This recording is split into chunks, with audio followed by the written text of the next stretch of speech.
नाही, सध्या महाराष्ट्रातली आरोग्य सेवा पूर्णपणे व्हेंटिलेटरवर आहे.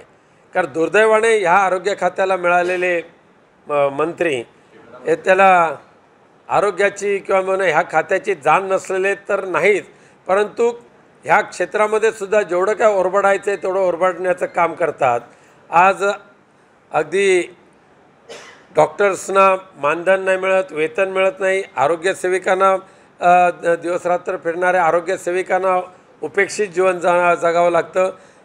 कोणत्याही जिल्हा रुग्णालयामध्ये 100% औषध पुरवठा तर नाहीत, पण साध्या तापावरच्या गोळ्यासुद्धा बाहेरून आणाव्या लागतात. आणि म्हणून अशा पद्धतीने सध्याची आरोग्यसेवा सुधारवण्याची जबाबदारी ज्यांच्यावर आहे ते फक्त शासन आपल्या दारीच्या माध्यमातून लोकांपर्यंत स्वतःचा टेंबा मिरवण्याचा प्रयत्न करतात, करोडो रुपये त्याच्यावर खर्च करतात, पण आरोग्यावर मात्र लाखो रुपये खर्च करण्याची सुद्धा त्यांची दानत राहिलेली नाही.